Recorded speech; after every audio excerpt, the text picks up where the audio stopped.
everyone. Good evening, and welcome to this edition of Mek We Chat on the fourth day of the fourth month of the year 2019. This time of the week, each week, it's Thursday evening, and it's time for another edition of Mek We Chat. I call it the Rum Shop Tight News meeting that we have every Thursday evening here with a group of suspects who, boy, oh boy. I'm Jerry George, and it's my privilege to welcome you to this another edition.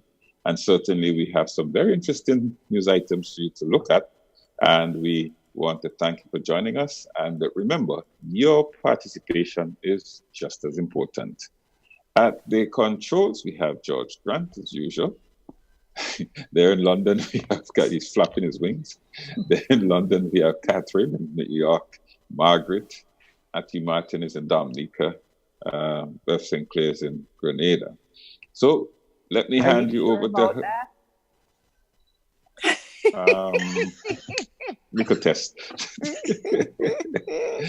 Let's hand it over to you and see where you speak from then. I speak from my chair. Great. Well, I'm sure everyone heard my good evening a while ago. So all I can say now is it's great to be here again. Another Thursday with this group of suspects. You know, this is a very knowledgeable group of people we have right here, you know. That's true. I believe you can chat with these half a dozen people here and learn just about anything and everything that's happening anywhere in the world. We have people here knowledgeable in politics, in aerodynamics, in sports, in law, in entertainment, in food. Not to mention food. The culinary world. Oh, and connoisseurs of fine wines. Tell you, they got it going on. Everything locked, I tell you, right here on Mek We Chat. And we're happy to share what we know. And you know something? We know that there are people out there who also know a lot, and we're happy to hear from them as well. I have learned so much doing this program over the last few years. By the way, you know that our anniversary slid by the other day, and it was on the menu, you know, to talk about. But it's one of those items that I had left behind. But since March finished and it didn't get in, I think I should take this time to say happy anniversary to all of us. We have been meeting here, discussing issues, and taking up some issues since the year 2016. It's been 3 years. Been 3 years, George. And here we are. And we've been very consistent, I must say. Very, very consistent. We probably took a night off once or twice when somebody decided to, you know, go off and do something else, or the internet didn't work, or some technical issue. Even when Afi was in blackout after Maria, he tried his best to be here.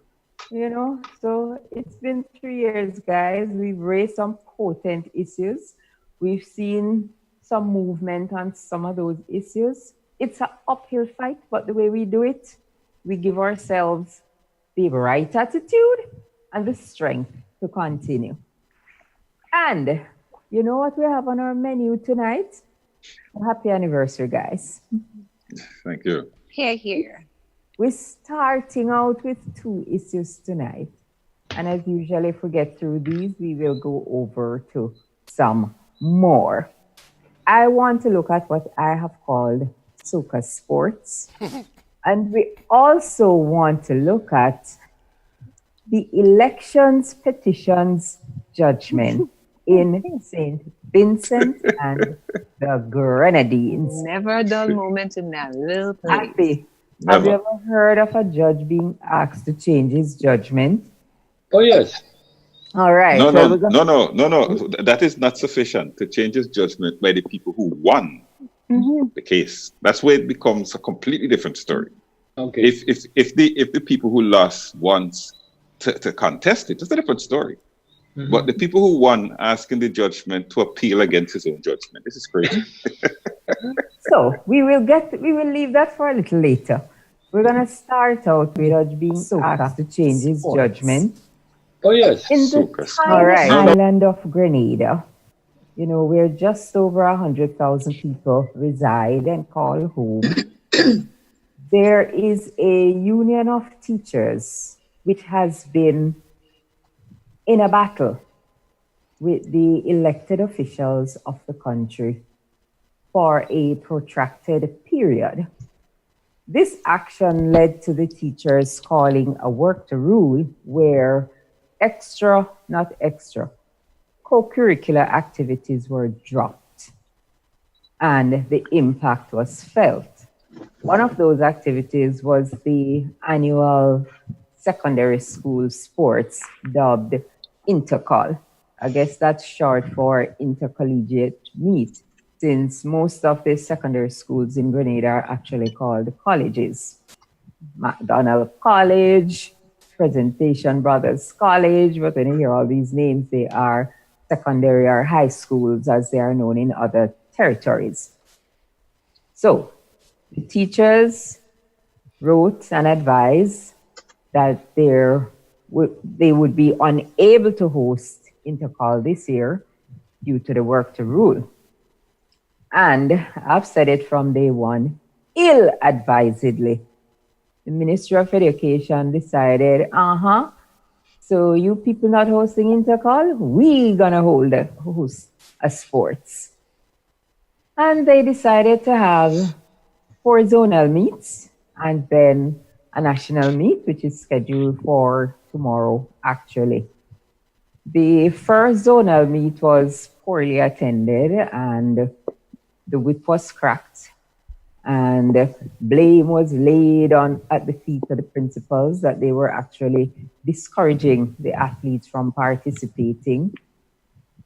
And I don't know how they could discourage the athletes from participating when the ministry had taken it on themselves to prepare the athletes for these games.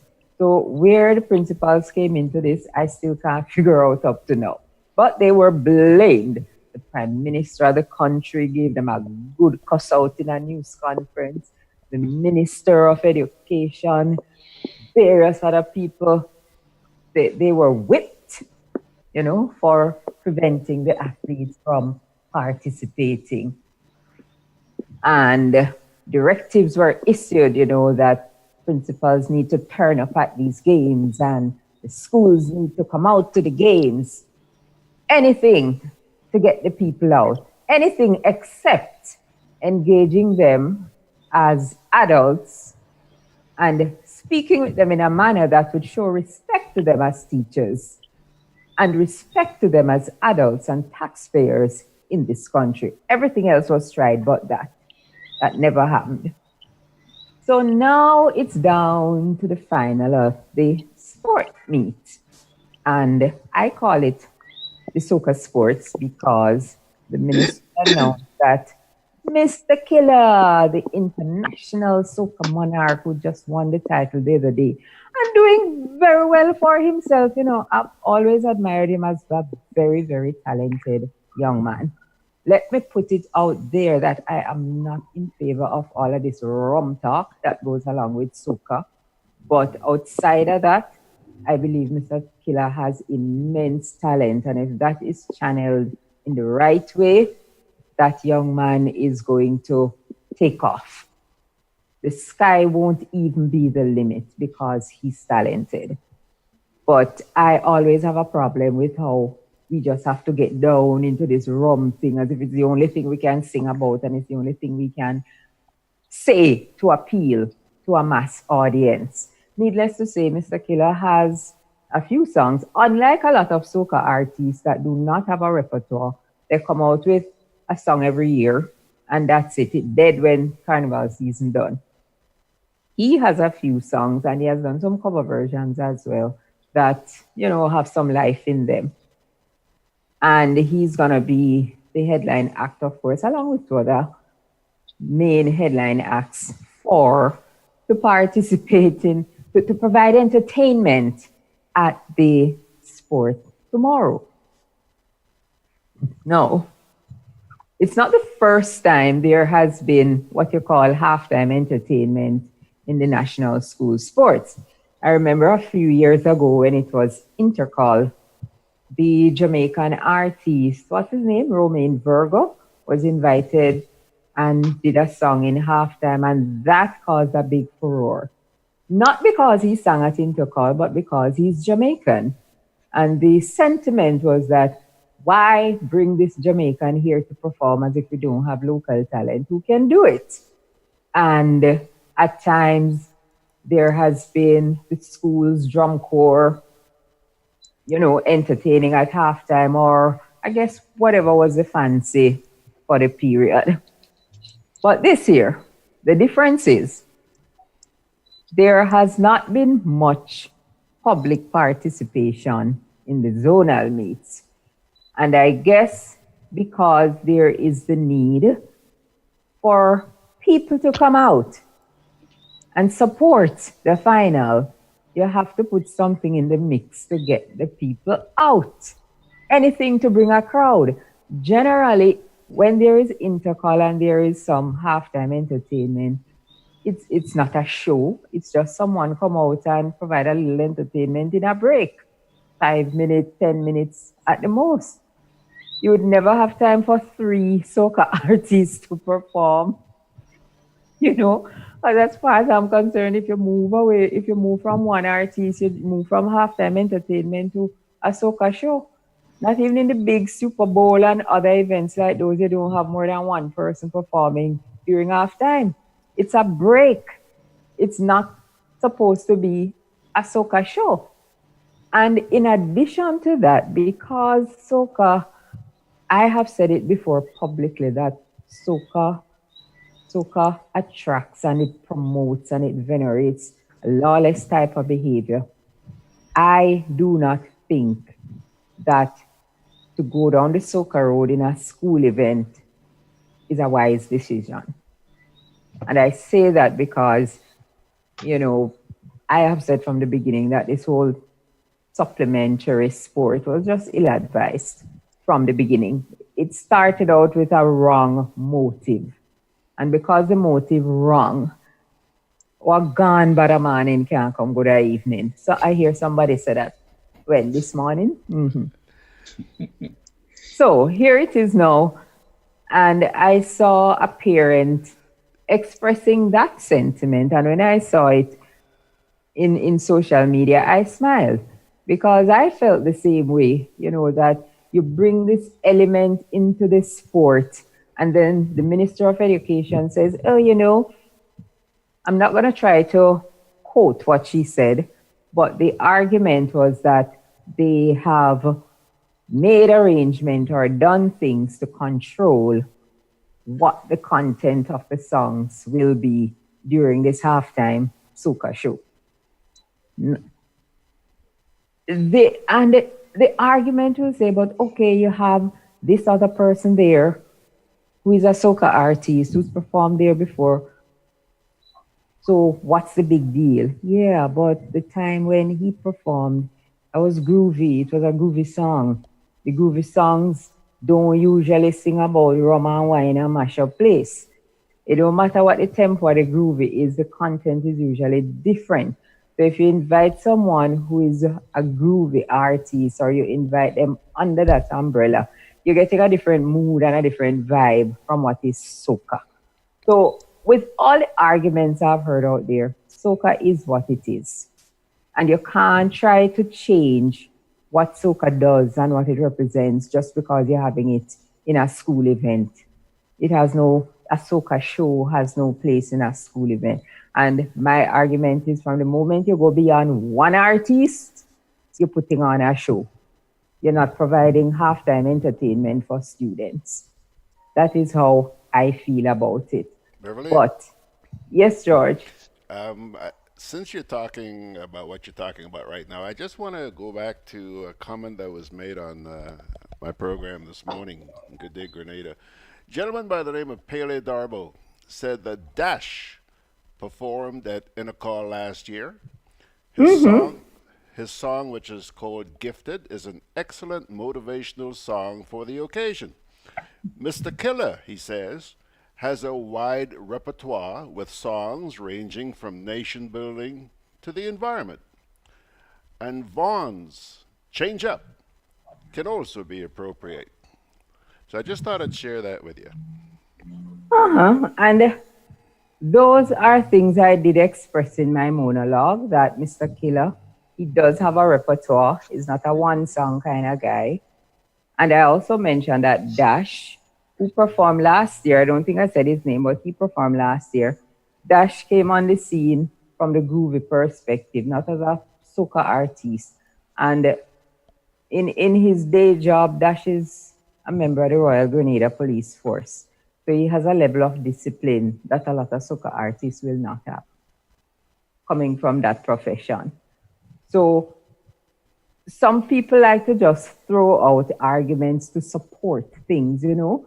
We have a way of being a nation of men, not of laws or of reason.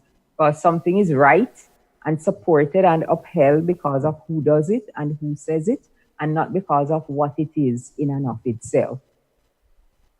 I said it that this supplementary sport was ill-advised from the beginning, and the way it has been carried out has supported what I've said, because if it had started out in the right way, it would have had the support of the teachers and whoever, because the athletes are not the only stakeholders in a sporting event.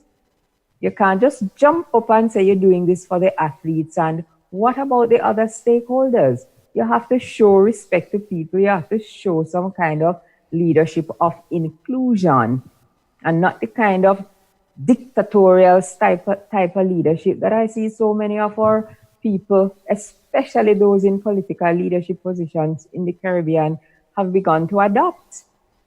You know, I just don't know what kind of Kool-Aid everybody is drinking these days.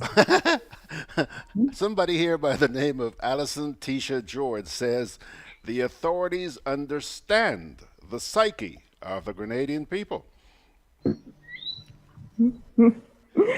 And that is why I like to use the word leadership.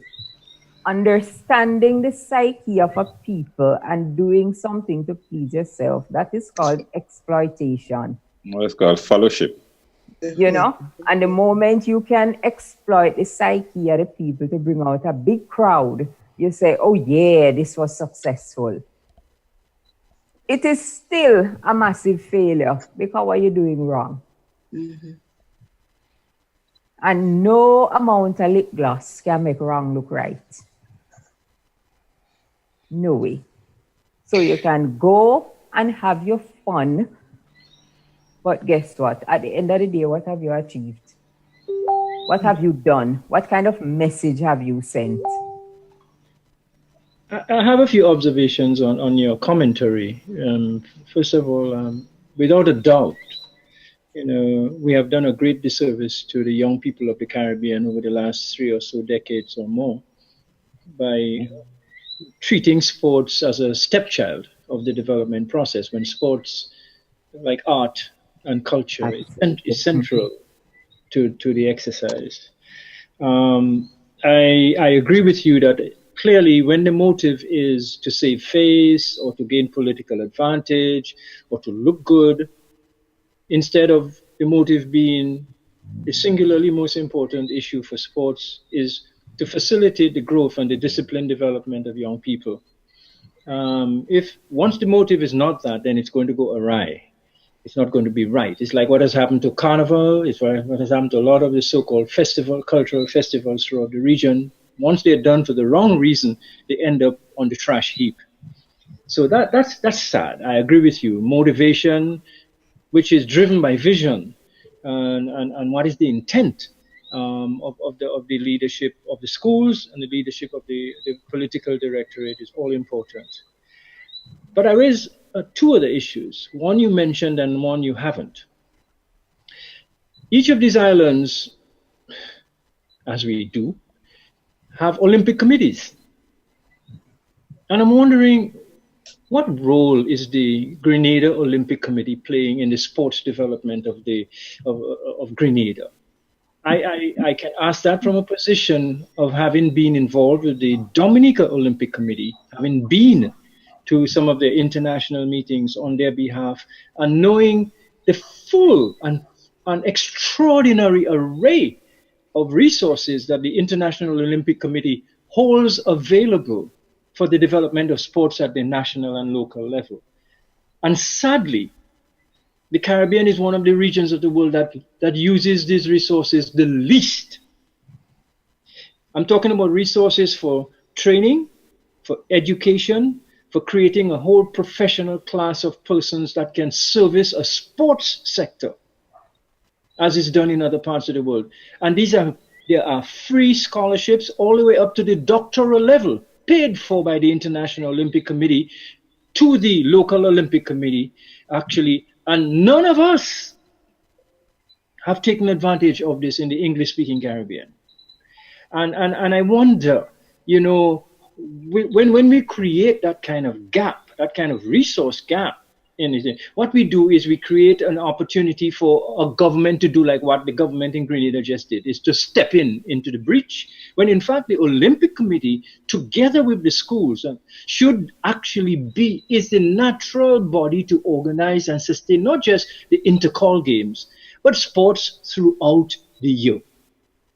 And finally, on your question of the commentary, where some people, and we have that here too, will say, oh, we have artists, how can we bring a foreign artist from Jamaica to perform at our event? Foreign? Exactly. Jamaica? Mm-hmm. Are we serious? We tried a federation what year it was, and we still don't understand that we will remain insignificant specks of dust on the world unless we act together. And what is this foolishness about foreign and local? Everything Caribbean is local. Everything. It's all Caribbean. And I can see it being important to ensure that there's participation of homegrown talent at the event. But I will not tolerate conversation about local and foreign about each other. Well, I think I don't know if the last collaboration in Trinidad Carnival that produced Family Lele exactly is a move in that direction. In that direction, yeah, maybe it is. I hope so. But we'll have to wait to see, because sometimes I'm not so sure we get the trend. Mm-hmm. We just tend to go with stuff because it's popular now, and when we stop to think it through, we might decide that that's not where we really want to go. But you know what was the big joke? That artist, the so-called foreign Jamaican artist, was in Grenada to do a show.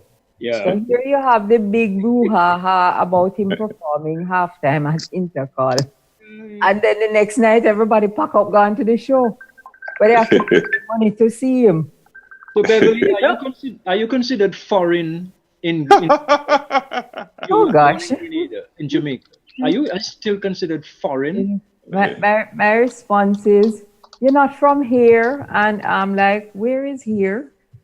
Okay. I think yeah, Grenada is kind of like peculiar about that. Yeah? Even Grenadians who live outside of Grenada and return to Grenada are regarded as foreigners. Foreign, okay. They are branded JCBs. Yeah. Very insulting. Just come back. Just come back. Yeah. And let me tell very you something. insulting. And it's referred to in a very derogatory manner when they say it. And But this they is have why, no qualms when they have a problem to reach out to these same GCBs. Yeah? Yeah. no, but what I'm saying there, that is why our linkage and our use of the diaspora has never happened. Okay? Because of exactly that. And I think sometimes the problem is two-sided. Okay? I'll tell you why I say that. I never forget when I went to England to study as a young man. And while you're there were people there who wanted to treat you as if something was wrong with you, you know? they knew all. They wanted to treat you as if you didn't know. And when eventually I found out is that I had traveled much more than half the people, because some of them arrived in England and never even went to London. All right? So there is a two side to this. And I just feel that we need to put it to bed. We need to stop the nonsense. Because if somebody comes home, as you quite rightly said, Margaret, they see the people over there in the diaspora as people to send them the remittances, as people to send that. So one Calypsonian instance actually has a song that way. Send this, send that. Right? He actually has a song. But the next year he went and he did the flip of it. He said also that people up there say send the roast breadfruit, send the jacket. So it was that song, I think, caught the two sides of it. But we will never get the full potential of our diaspora as long as we have this stupid attitude to people who have been out there. We just have to fix that. But I would add to this song, send the remittances, send the barrel, but don't come. You yeah. Like that, Bev, yeah. You just come, they wouldn't get anything. Yeah, because when you come, you're a JCB. So just send, And I mean, in fairness, to what Jerry said, to just that whole thing too, there are some people, and I would say it's a minority, who, when they travel and they go back, also look at the people that they go back home to, with a certain amount of contempt. Right. That's what I'm saying. That's the problem. But I will not say that that's the majority of the people that you get, that you look to think of. So, I also make allowances for that, but really and truly, this JCB thing, it's really serious. Yeah. And let me tell you the other problem that is current. The politicians, and I'll say both political parties, have not helped, because they keep the people, even in the diaspora, divided along party lines. Correct.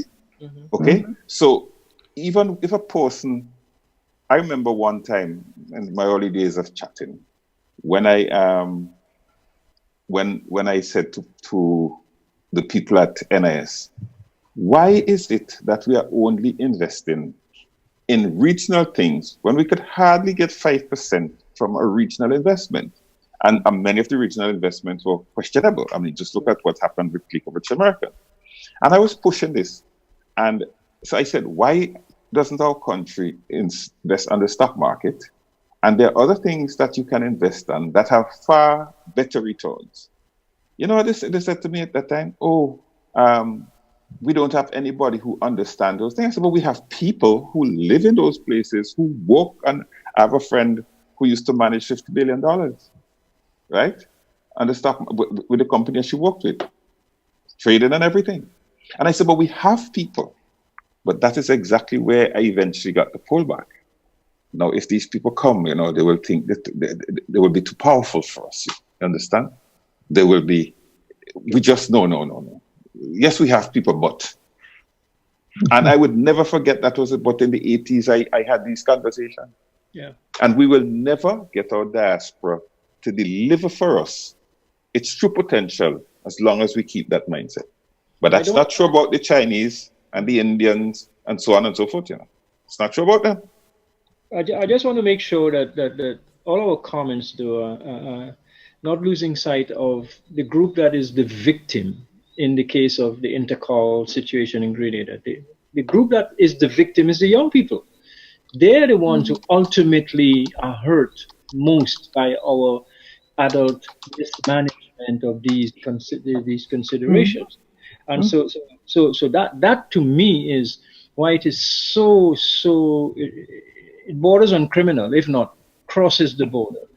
To play games with the future of a generation that is not even yet at the point where it is in positions of responsibility, and they need stewarding and watching and nurturing by us, but yet we treat them like just so many pieces of a toolkit. That brings me back to Bev's observation of motive. What is the motive behind sports? What is the real reason for sports? When you read manifestos of the political parties, what do they say about sports? What do they say? Is building a stadium an adequate representation of a sports policy? Yes, it's a physical thing. On that note, let's take a break and come back because Bev. Aki. Hold on a sec, Bev. Before you go, I don't want to leave our viewers too far behind. Just let me share a few comments with you guys. Dennis Clark. Well, first of all, Allison Tisha George says, yeah, I read that one already. Dennis Clark says, we love sports, but not when it is used as a weapon against the citizens, that is the teachers and servants, of our country in their fight for pension benefits. Anybody want to comment on that? That chuckle says it all. Melvon Coutain says, Grenada Olympic Committee helping itself.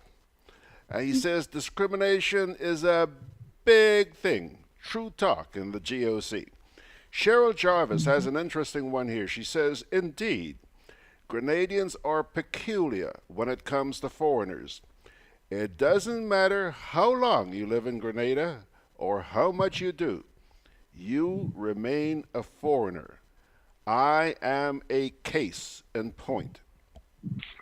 Henry Steele says, they should have brought Bridget Blucher because it is Lent.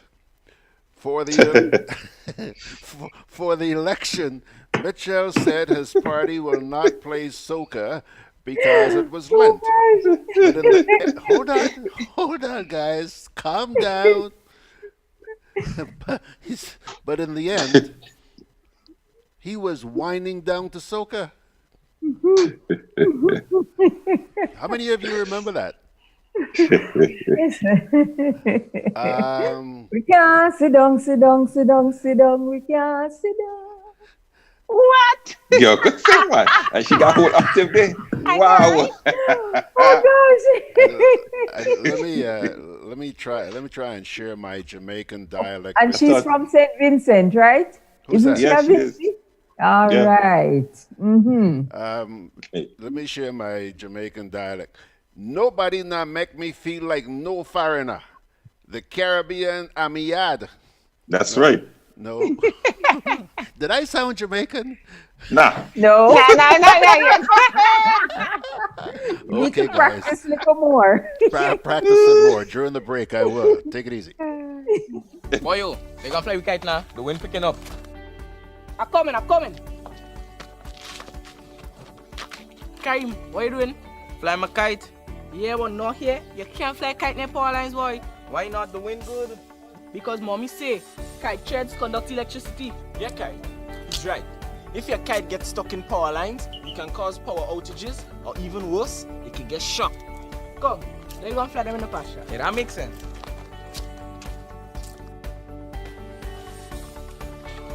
Kite threads conduct electricity. Do not fly kites near overhead power lines. This can lead to electric shocks and power outages. If your kite gets stuck in power lines, do not try to retrieve it. Release it and call GRENLEC. Always fly kites in open areas. Keep your kites far away from roads. And remember, always clean up after yourself. GRENLEC, energizing our Grenada.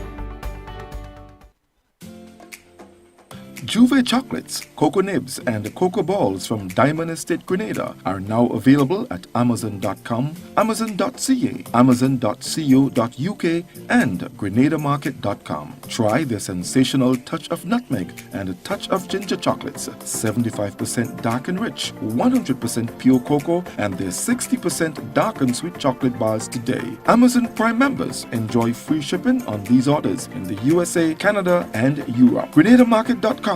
When you can't come to the island, the products of the island will come to you.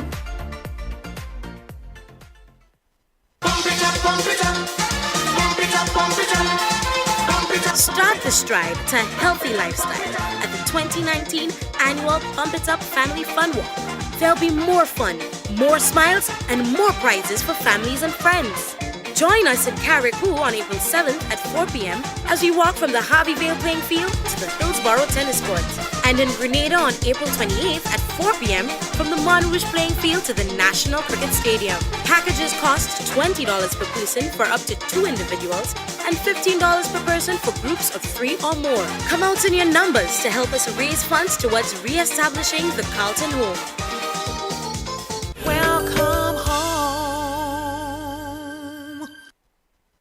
Alrighty, folks, we are back with the usual suspects, all 6 of us. Take it away, guys. Very well. Just let me comment on something that Ati said with respect to the National Olympic Committees, and also it goes for football. Yeah. These organizations have a tremendous amount of money.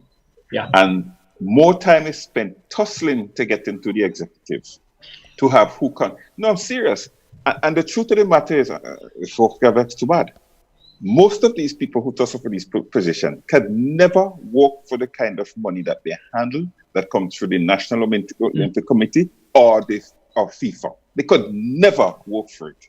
Mm-hmm. But they do everything to maintain their position at the expense of the sport, at the expense of the development of the people with the show. It's a lot of money, you know. Yeah. It's millions of dollars in some cases. Mm-hmm. But when you see that kind of money available. And the travel. Yeah, right, exactly. And the podiums and stuff. And it's time we just call it out. Mm-hmm. There is more fighting, more energy, more hot air generated in who goes on the executive and maintaining the executive and all of that than in putting effort behind the people that they're supposed to serve. Mm-hmm. That's the sad part. After mentioned something earlier, which I want us to go back to a little bit, when he talked about sport development. Just before we came on, I was listening to a newscast. And let me step back a little bit to say, it's not just sport development, Ati. It's development of anything to do with skills. Mm-hmm. Just because all of a sudden we are supposed to be academics. Just before this program started this evening, I was listening to a news item where it was being said, you know, we need people to be developed to work in the service industries, and the areas that were highlighted for cooks, for chefs, for those kinds of positions. Mm-hmm. Yesterday, that came out of a news item from yesterday, where it talks about the number of work permits that were issued in Grenada over the last year, and that most of these work permits were because we could not find skilled people to work in the construction industry, you know? So here it is, you have a whole sector which is dead. And there is no emphasis. You mentioned the Olympic Committee, and there are other agencies and institutions responsible for the development of these areas. Mm-hmm. But where is the emphasis? Oh, we have so many scholarships available for people to go away and study. Study to become what? Mm-hmm. Some degree that has no value. Mm-hmm. Not worth the paper it's written on. And the next thing we do is send young people off to get degrees in some countries where the degree is not recognized anywhere else but in that country. Yeah. Mm-hmm. Mm-hmm. You know? Even I have even met young people here in Grenada who go away and get these degrees and come back. And even right here in Grenada, they have difficulty having anyone pay attention to those degrees. So they walk around, all these thermometers walking around, can't find anything to heat up because what they are studying are insignificant to the type of industries that exist. So what's the point? But I would say that with regards to the Olympic movement, it is different. Because I was sent to evaluate the Olympic University, which has been around for a century. I mean, a long time. And I did that on behalf of the Dominica Olympic Committee to evaluate the program that was going on, where they had associate degrees, they had technical degrees, and they went all the way up to the master's and PhD level. And these are programs that have been crafted over the years to trigger and facilitate the development of sports, and they have a proven track record of working. So they are focused exclusively on the area of how do you create professional opportunity and jobs and performance levels in that sector. However, there was one deficiency I saw in that program.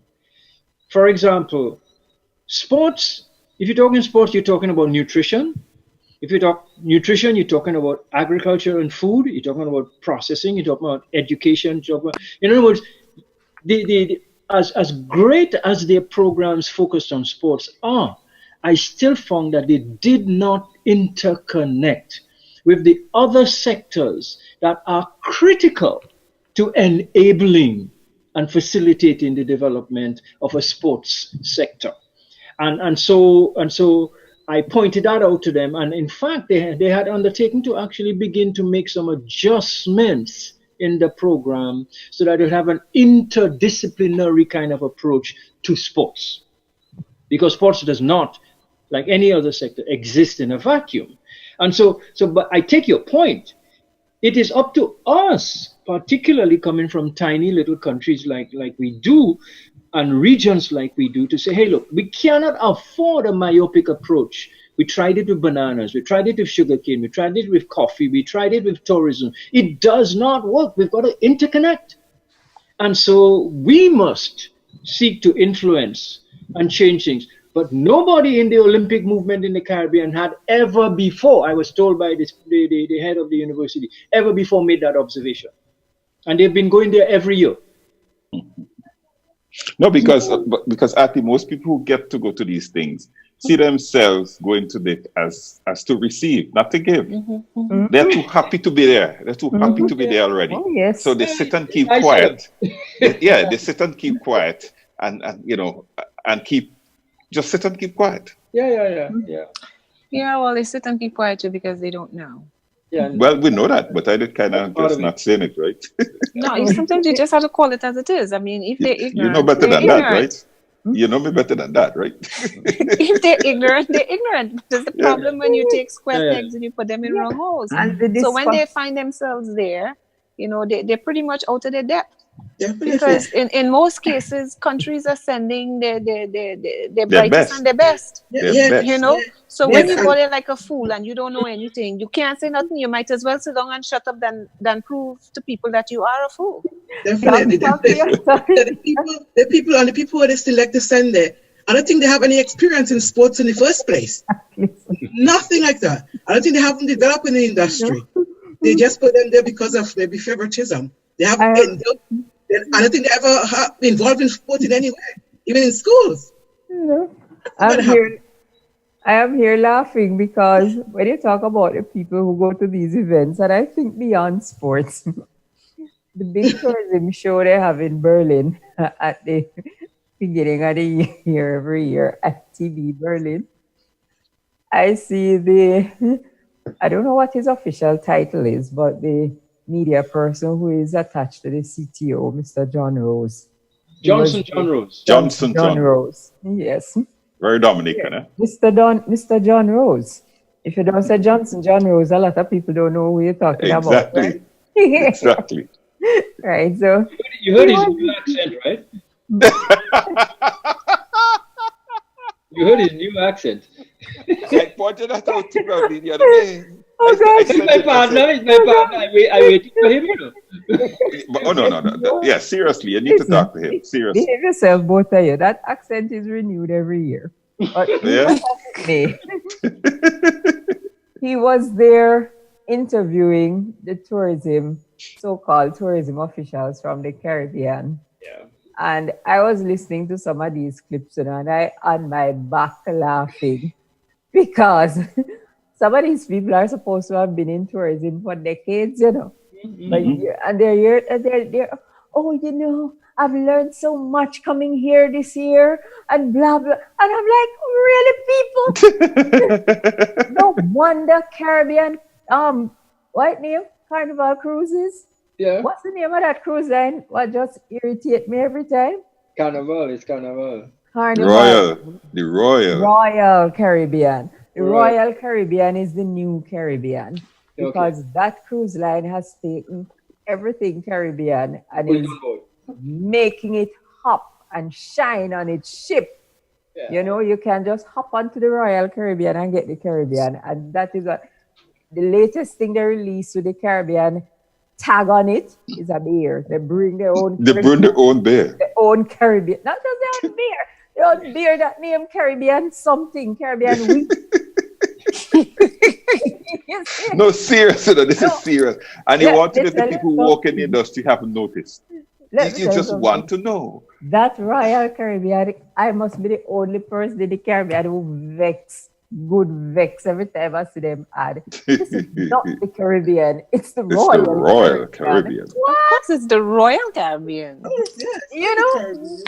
So, but when I listen to these so-called tourism officials from the region in those interviews, it's no wonder the Royal Caribbean is having so much fun. They're having fun for sure. Yes, because they have found a ready-made brand that people love. And trust me, pun intended, they're gone to see with it. You know, while we, after 20, 30 years in the business, you go to ITB Berlin talking about how much you've learned as someone who's supposed to be leading and directing and Leading, and, exactly. Yes, and keeping up with the times and keeping the Caribbean on the cutting edge of tourism. And you've gone up there to talk about But Beverley, go ahead, Margaret. No. I was going to say it's something that Beverly said, keeping up with the times. And the question I was asked sometimes, do these people really keep up with the times? And how do they keep up with the times? I mean, is there do you read trade magazines that are coming on trends where it's going? Do you talk to fellow people in other? Why is Margaret using that bad word? Margaret, if you don't even give respect to your Caribbean accent. No, I'm dead serious. This is one that got me. If you don't have to sound like this. The deepest mid-British accent you'll find. I'm serious. You mean from the 12th century, like Geoffrey Chaucer? I'm telling you, the deepest one. I mean, and if you're not giving respect to your own Caribbean accents, what have you learned? What have you learned about tourism? And I'm inviting you over to the Caribbean. You come and have a little chat with us. You can have tea. And don't laugh at it. No, that's exactly. On one of the coconut trees. Who's speaking like that?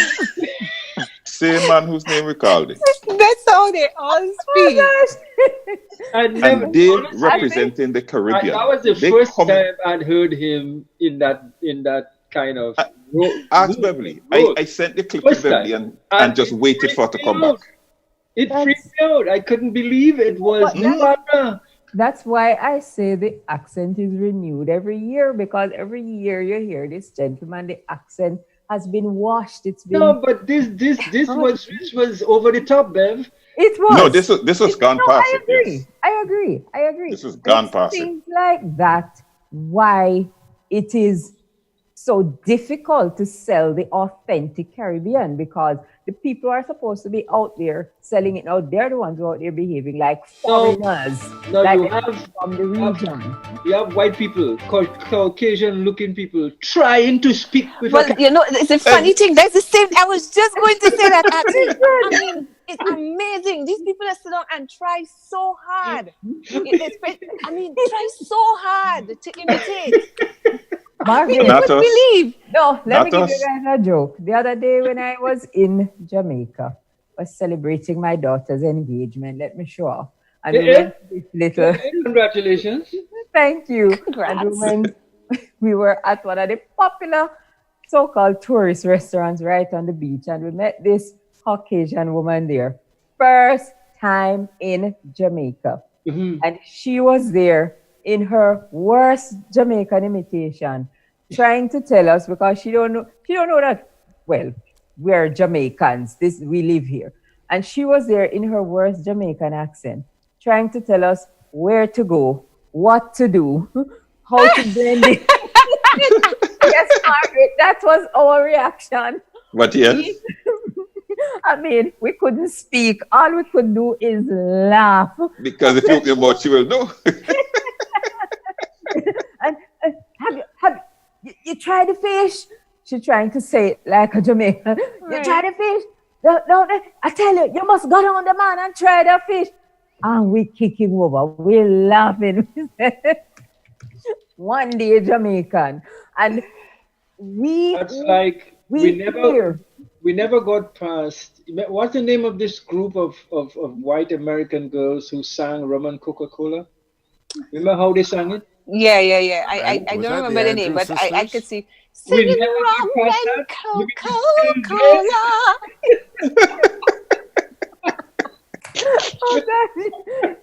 So we first of all have to love and embrace what we have. The ancestors have to come back. You know, the ancestors have to come back.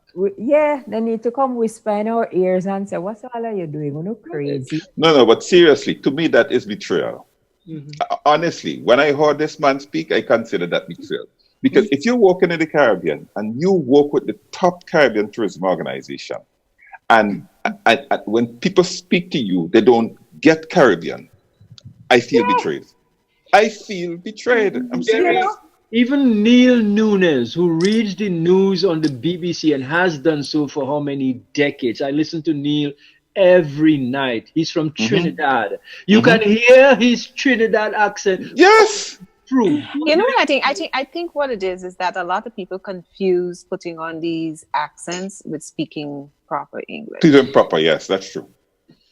But sorry, at this age, the two are not the same. Yeah, but the two are not the same. At this age and with that amount of exposure, I'm not excusing it because you should be past that. I'm not. No, I'm not saying you are. No, don't get me. I'm not saying you are. What I'm saying is that I don't excuse people like that. I'm sorry, no. Because I honestly feel betrayed. Seriously. If these people didn't know it before, Royal Caribbean has rubbed it in everybody's face that the Caribbean is a brand. That's right. It's a ship. It's a boat. It's a boat now. This is not the Caribbean. It's the Royal Caribbean. But wait now, the next generation that will exhibit that same, proclivity for imitating others will be the Caribbean people who will come back speaking Chinese, and the Caribbean people come back speaking Russian, and whatnot. I'm telling you, it's happening. No, it's true. It's true. George, I see someone on the feed here asking if Royal Caribbean shouldn't be paying royalties to us for appropriating or misappropriating. Paying the royalties to who? We don't own it. Exactly. We don't behave like we own it. We don't own Forget it. the royalties. Send me a little change. Still fighting among ourselves. Exactly.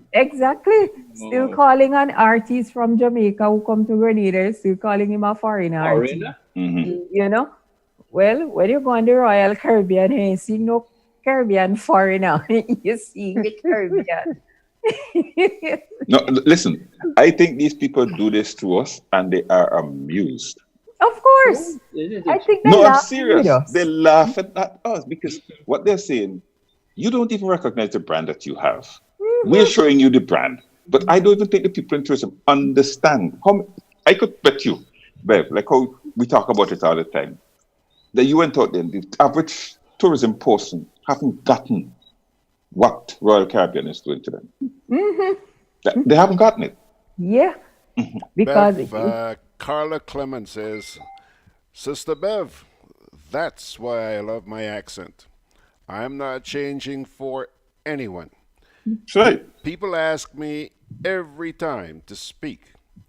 And people always say, how come I've not given up my accent? I'm Grenadian 200%. Absolutely. That's right. Absolutely.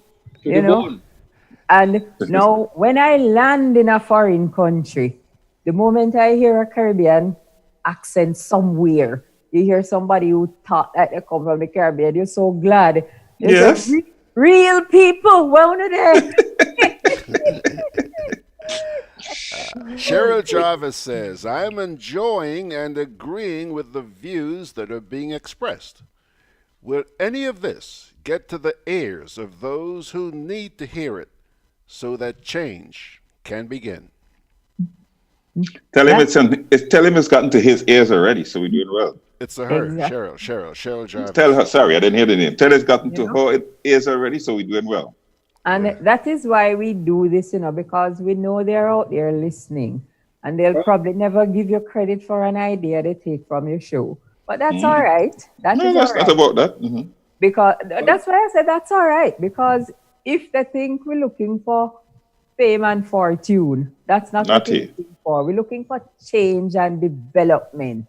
So if you take what we say and run with it and make some change and make Have to get Killer to changes, that's to get right. Killer to patent those words. That is the hot slang across Copyright them. now, you know.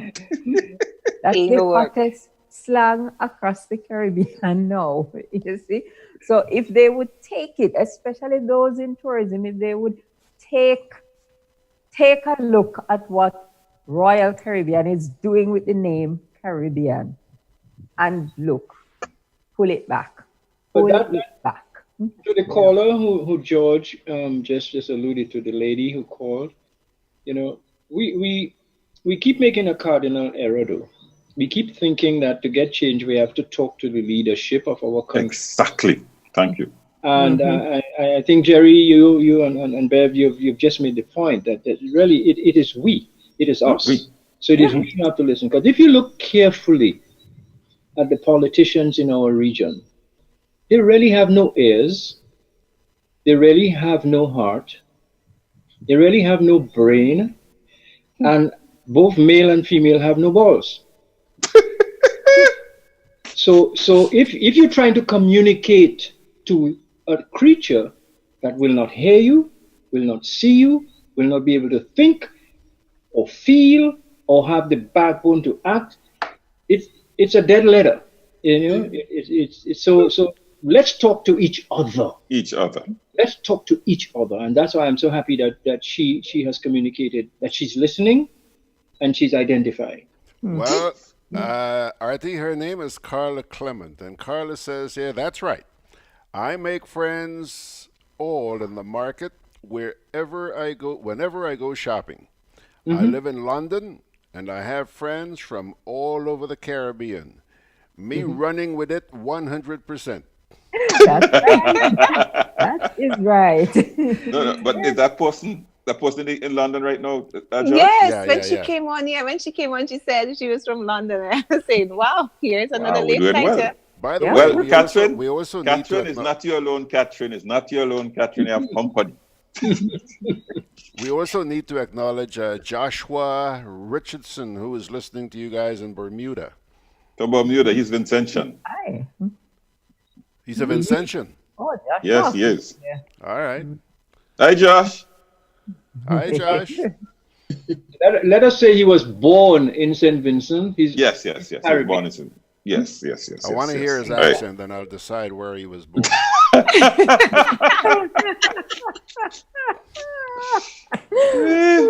You know, hold on. Something I just can't help but make mention of tonight. You know, every Thursday night when we start this program, we have a big laugh at how Margaret always comes on eating, and her mouth never stops. Well, guess what? Tell the world. Huh? Just jealous. I got my tea. Yeah, take a look at the bottom right of your screen, the one with the orange shirt. I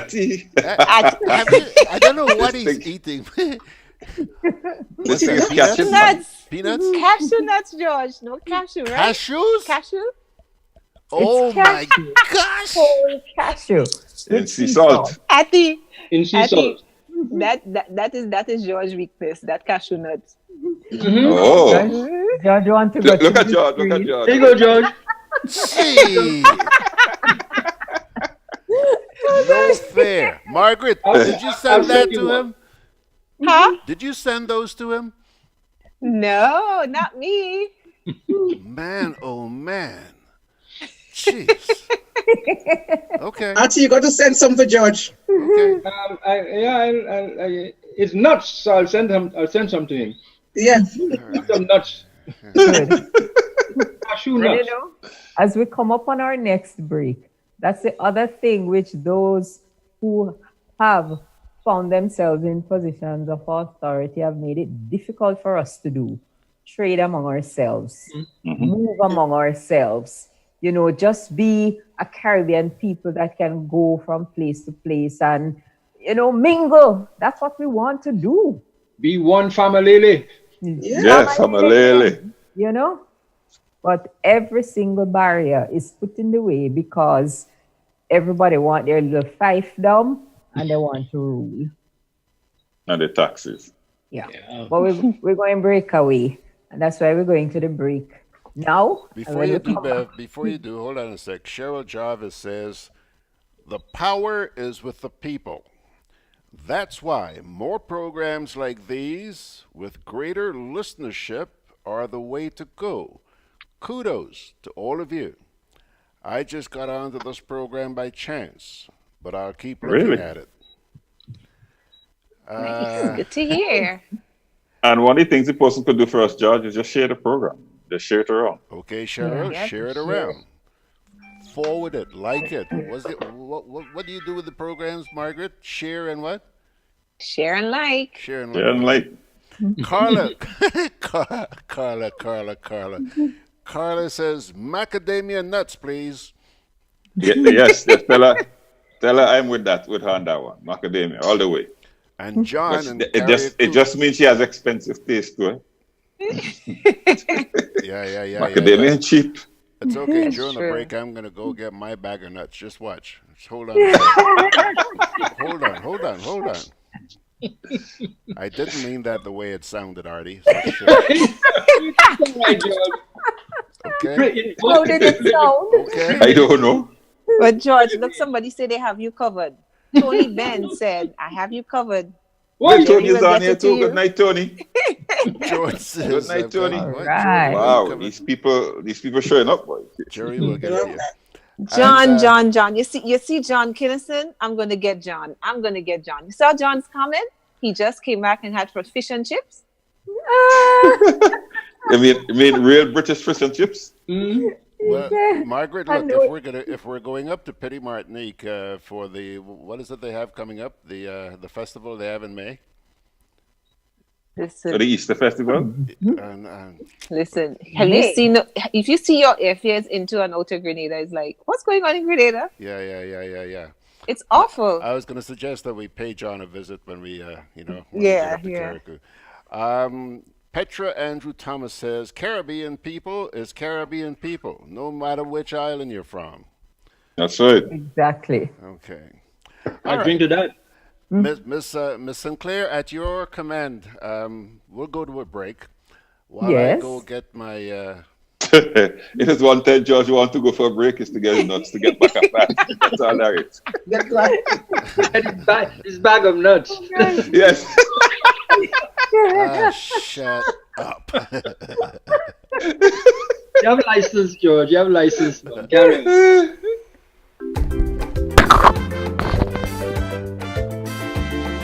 Grenadian General Insurance Company, strength and stability. Grenadian General Insurance Company. Tell your friends, tell your family. We cover householders comprehensive.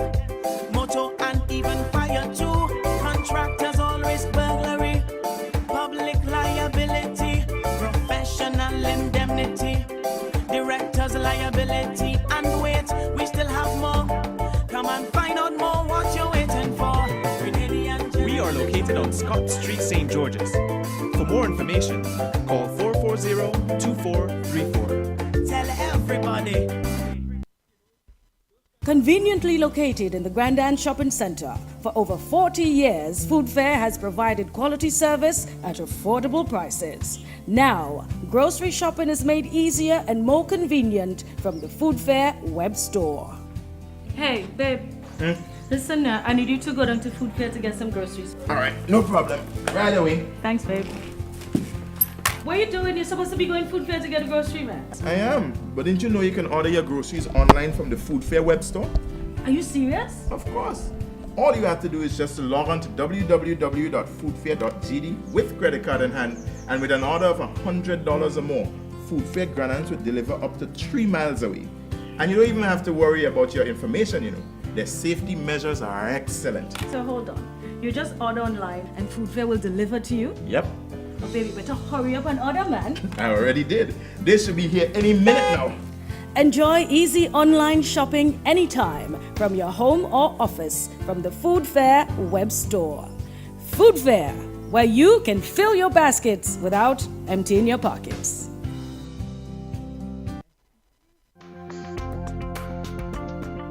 Together with you, our customers, we energize our community.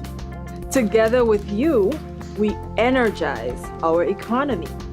We are working together to give our nation a better tomorrow. With you, we energize our future. Together, we energize our nation.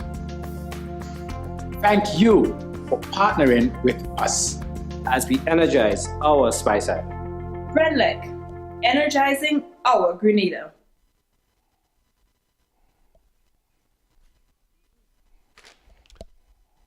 All right, guys. All right. First of all, while I was getting my what are these? Pistachios. Yes. While I was getting my pistachios, Carla Clement wrote, "We peeps are the best in the world. We know how to laugh and have fun. He want to run with the bag of nuts. Oh, Uncle George." Macadamia nuts too, please. Well, Carla, I don't have macadamia. What I do have are some pistachios. George, it could be worse. It could be worse. Yes, it could be worse. Anyhow, you guys, I need to get something to put these shelves. Let me just say something. I forgot this. I nearly forgot this. That there is a very faithful sister on here. She is Benedict Cardone. I was told to hail her up. All right. Okay. Okay. You know, on what Catherine platform? Huh? What platform? On Facebook. Well, I think it's Facebook they're talking about. Okay. Yeah. All right, you guys go ahead. I'm going to get something to put my. But George, you can't eat nuts and be on broadcast. It's not good. Why not? Why not? You can't eat nuts and be on broadcast. It's not good. Just in case a Take piece look. slipped down. Look at Margaret's mouth. Look at She's eating nuts. That's Artie's mouth. different. Look. Oh yes, I forgot eating nuts too. Okay, take it back. enjoy your nuts, George. Don't let them try to distract you. Somehow that just did not sound the way it should have. Anyhow, go ahead. Yes. We want to look at something which happened in St. Vincent and the Grenadines. Over the last couple of weeks, it's been unfolding, you know, although it goes back to 2015. I'm going to help Jerry put this story in perspective and then let him take it away. In 2015, there was an election, a general election, in the state of St. Vincent and the Grenadines. Now, the two parties that contested was the ULP and the NDP. And we're using the acronyms. Anybody want to know what ULP and NDP are? Google will help you. The ULP won for the fourth consecutive time. But it was highly controversial because the NDP was sure that they had won this election. And based on the numbers and the votes that were coming in, the NDP was sure that they had won. The state has 15 seats. The count was down to 7-7. There was one seat left to be grabbed. It's musical chairs, you know. And while the music playing and everybody going around the chair, the leader of the ULP decided that he going and get sworn in. You see, before that chair, the music stopped, I am going to go and get sworn in. So that's what he did. And when the music stopped, all of a sudden, a seat that was said could only be won by anything from 5 to 10 votes was won by 300 votes. Up to now, well, there is no knowledge of where the 300 votes come from. Jerry will give us details on that. The short of the story is that the NDP filed petitions, you know, to contest what they saw as irregularities in the election. They went before the court. The first judge threw it out, said, "You ain't no case, take that back." They went to the Court of Appeal. The Court of Appeal cited that judge for apparent bias and sent it back and said this thing must be dealt with expeditiously. All of this took a year, you see, but you're getting the story in a nutshell. Another judge was appointed, a female judge this time. She was there with the case for a while, and then she decided she don't want to have anything to do with this case. She recused herself. Another female judge was appointed. She was there for another little while and also decided she don't want nothing to do with this case. She jumped off the bandwagon too. And the last judge to recuse herself because she got set up. They set her up. The registrar them set her up. Yes, to make it look like she was in collusion with the thing. Yeah, because all kind of funny things happened with the date of the case and when it's supposed to come up in court, and you go to court expecting the thing to be there and it's not listed and all kind of shenanigans. So the judge said, look, my reputation is more important than this. I gone. She gone. So it seems that there was no judge to hear the case until the ULP, the winning party, had a brilliant idea. Let's go get Mr. Stanley John out of retirement and bring him to deal with this case. Stanley John, he is from Trinidad, a retired jurist in that country, and they brought him over to St. Vincent to hear the case. Finally, 4 years, 3 years later, 3 years going 4 years later, the petitions finally being heard. Now, within all of that, it was decided, the court ruled that the ballot boxes could not be opened. So you can't open the boxes to see what's going on inside. So all you're going to do is listen to what the officials had to say about those who manage the elections. Boy, I hear some things in the court, you see. Can you imagine people? The returning officer had 39 counterfoils, more than ballots issued in one of the constituencies. The petitions were actually filed for 2 seats, not just the one that the count had come down to for 2. So in one of those seats, there were 39 more counterfoils than ballots issued. And the returning officer said, that wasn't important. She ain't bother with that. The supervisor of election. The supervisor of elections says, 39 extra counterfoils, that's not serious. We don't bother with that, we didn't bother to look into that. And other questions were asked in the court, and the recurring decimal was, I can't recall. No, I can't recall. But those who could recall made revelations like they saw ballots that were not proper, but they counted them anyway.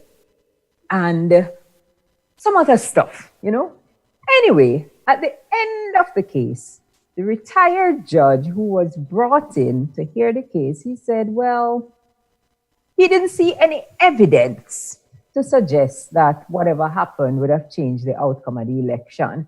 So let things remain as they are. Have a nice day, St. Vincent. I am gone. Out of here. I'm out of here because his contract expired the same day he handed down the judgment, which was the 21st of March. So after the 21st of March, he had no further authority to act as judge in the matter. So he's gone. And my good colleague from St. Vincent can take it from there and describe what happened after the judge departed. I have my on the 22nd of March, the lawyer, for one of the lawyers, writes on behalf of the senior counsel of the respondents. That's the people who win. The people? The people who win. Right, yeah. Well, no, which to win. Yes, the people who win, that's right. The winners writes to the registrar to send a message to the judge, to ask the judge why he omitted any mention of one of the constituencies that was being contested, which is the North Windward constituency.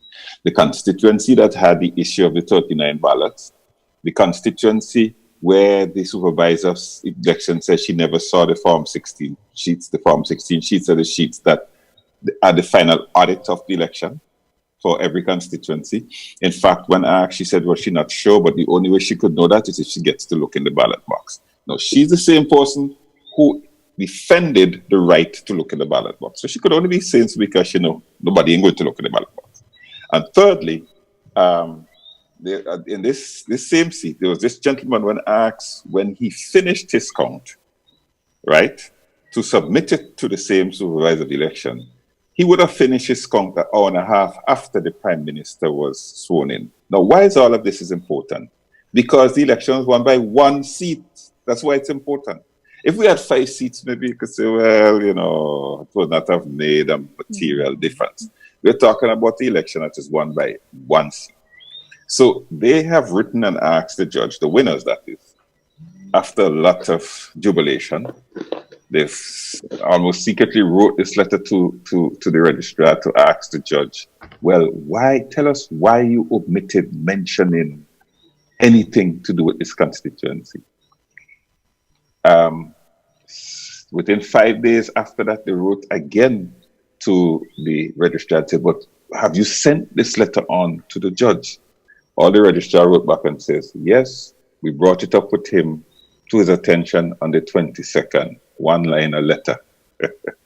The conundrum now is this, is that the judge has no more right in the case because he was hired for a specific period, for a specific job. And so he's out of the case. I don't even think if they pay him, he can go back to that case because that case will be considered closed. In fact, he said it because I was in court that this matter is closed from here on. So what's worrying the winners is the fact that the petitioners have said today, they're confirmed today that they will be appealing the case. Now, the winners, because the judge dismissed the case in favor of the respondents, they're the ones who won. They know that if that goes to appeal, the case is almost certainly going to be overturned. Because I was asking my legal friends, and they said, Jerry, the reason why it's important is that the judge has to rule on the issues that were pleaded. He ruled on nothing that was pleaded in the North Windward case. And therefore, that leaves the matter open to be overturned. So today, the ruling party had big celebration of their 18th year. And part of what was supposed to be part of that 18 years, we win, yes, we win. We win, yes, we win. But I don't think that there are lots of people who are convinced that they've won now. Yeah, I find it so very interesting. And we all know, or we should all know, that law is precedence. You see, so whatever happens in court becomes what can be followed for another case or a subsequent case. And that is why the courts need to be the institution of highest integrity. You cannot rule on a case because of how you feel, because it is going to impact similar cases that come afterward. So judges have to be very, very clear and precise in their rulings and in their judgments. Why did you come to this conclusion?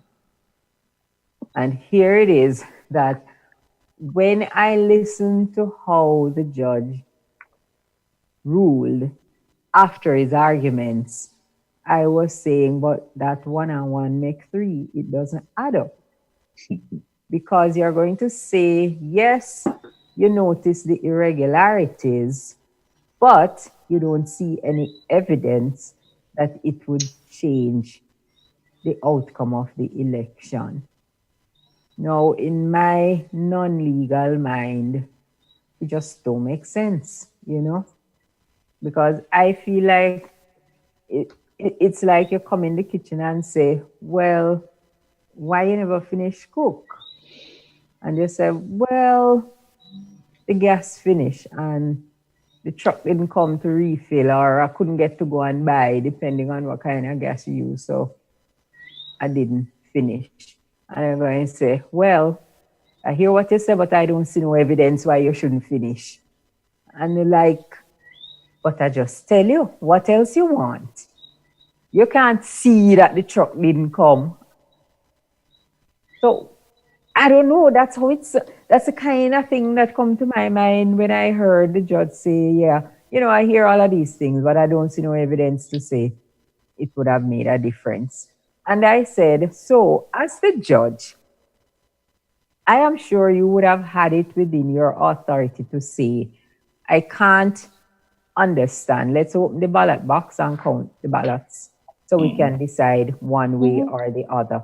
Because that is what happens in other countries. That is what I know happens when there is a dispute to the outcome of a seat. You open the ballot box, you take out the ballots, and you do a recount under the supervision of the court or some other authority to ensure that the count is correct. Well, normally it's the court. When you get to that level, it has to be the court. Yes, it has to be a magisterial recount, but I just leave that option to say, perhaps it doesn't have to get to that level. You can do a recount before you get there.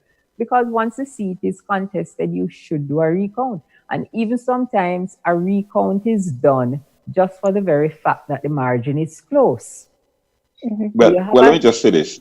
They did do a recount the day after. And it was during that recount that Ben Exeter and Central Leeward observed that the ballots weren't all the same and that there were some things wrong with the ballots. So he took the pictures. That is really what opened up this case. Because what happened is the ballots were designed badly. And hence, according to the RPA, which is the Representation of the People Act, should not have been allowed. Illegal. Exactly. The returning officer, when challenged in the same recount, says, listen, there were 300 ballots. I know they should not have been counted, but I decided that what was good for the goose was also good for the gander. So he counted them. Any small reason why in that constituency you have 300 to vote that was expected to be win by 10 votes, winning by 300? Because there were ballots in there that should not have been in there. And those 300, I mean, I'm asking a question, but anyway. No, ask the question. No, I was just wondering, the 300 ballots, votes, did they go to the winning party, or did everybody? Well, we don't know. Split? Because remember, we didn't get a chance to see. Yeah, that's why I was going to withdraw the question. Yeah. Don't know. But one thing which is crystal clear is that the number of disputed ballots in the region of the 300 is the number the man won by. Exactly. A seat which should have been won by only 6 votes. And mark you, the people who were at the time making those comments included Peter Wickham, who is the person who was accustomed to doing the polls. So he could say, listen, this is going the way it has always gone. This seat cannot be won by more than 5. It's the smallest constituency, by the way. No, it cannot be won. No, sorry. I just saw somebody disputing it, that it's not the smallest constituency. It is the smallest constituency. But that is, I just raise it because I see it. Yeah. Right. So you know the number of voters in a constituency. So if you're watching the count, you have to know when it's almost done. But if you have the other thing I was thinking, I mean, is it just pure arrogance? I mean, because how dumb can you get? If it is the smallest constituency, obviously, any drastic change in the numbers must register. Duh.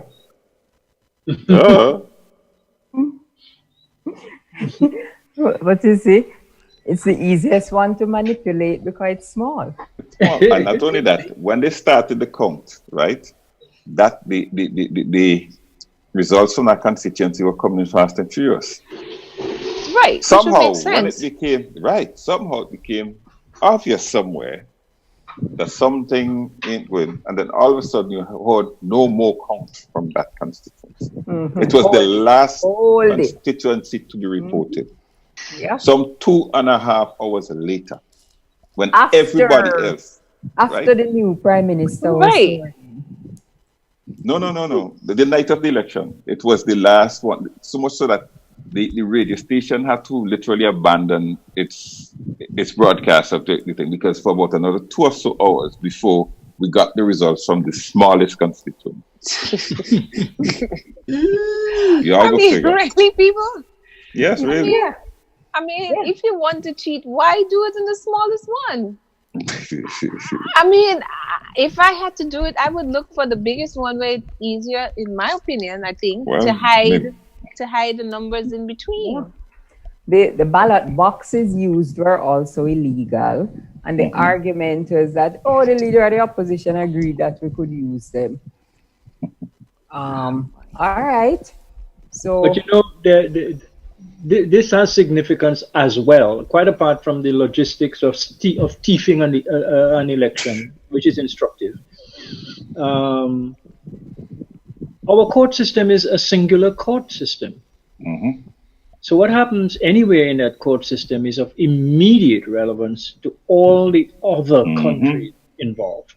And because, as you say, it sets precedent, and that precedent can be invoked along with other precedents from other jurisdictions. But certainly, this and that is why this matter in St. Vincent needs to receive much wider, broadcast, much wider. That's the point, Ati. Yeah. All the issues, for example, how the ballots are manipulated. All right. All people need to know these things. We need to know that. We need to know. People need to know what is a correct ballot. Sufficient education does not take place when an election comes up. So Jerry, people need to. Sorry. You need to hold yourself available for like a full hour of discussion or more next week on radio here in Dominica, by broadcast, of course. No, I could come in now. You could take it. I don't mind. A long time I've been to Dominica. Yeah, and you see, you don't have to come. You are already in the Caribbean. I'm just accessing you wherever you are. That's one. Exactly so. But there's another consideration. Is this? Remember how quick the leadership of our country is to invoke the business of non-interference. Thank you. I think now we understand, what the real motivation for that invocation is, number one. But also now we understand that if we are in fact a singular judicial jurisdiction, if we are in fact even a singular administrative and political jurisdiction, doesn't it make a mockery of this cry of non-interference? Exactly. Yes, it does. But they like to do it because it leaves them. Okay, let me throw a little bit of span in the works here. You talk about non-interference. We complaining about Americans, so forth, not interfering in Venezuela, right? I can tell anybody and say this without water in my mouth. As far as I'm concerned, Venezuela has been interfering in St. Vincent and the Grenadines election for years. There you go.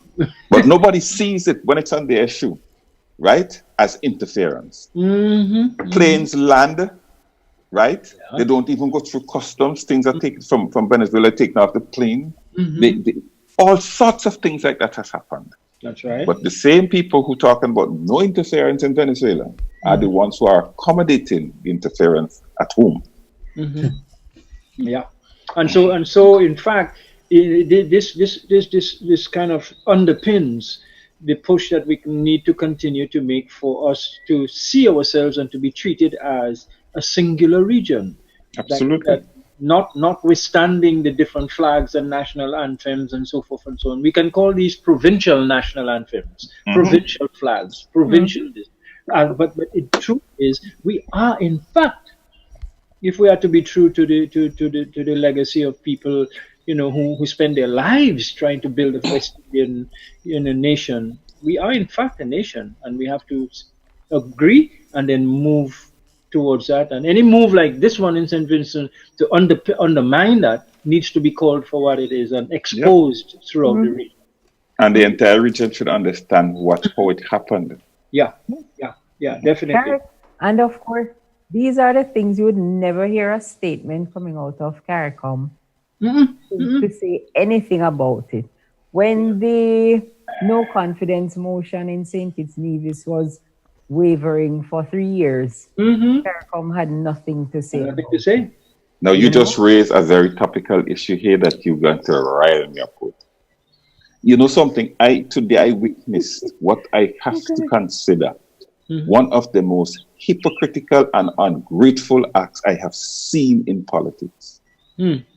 Today, as I said to you, the Unity Labour Party is celebrating their 18th anniversary. So they have a big ching big and the rest of it. Somebody just before everything happened sent me a photograph. And in that photograph was sitting Prime Minister Dr. Timothy Harris, practically in the lap of Prime Minister Gonsalves. I nearly folded over. Why?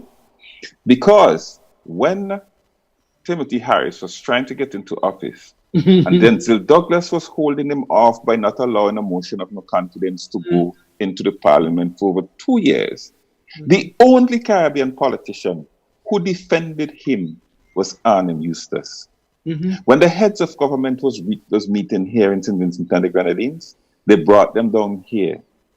I was there, I interviewed him. In fact, so much so that the entrance to the Bokoma Bay had 2 entrances. And the security, because they knew there was going to be a protest, tricked the tour and went the other way, right? I was there. I interviewed Dr. Timothy Harris, right? Today, at that point, I've gone to not even speak to him. Today, he comes back to St. Vincent in the face of the one man who supported him in support of the opposition. Oh, good grief, man. Jeez.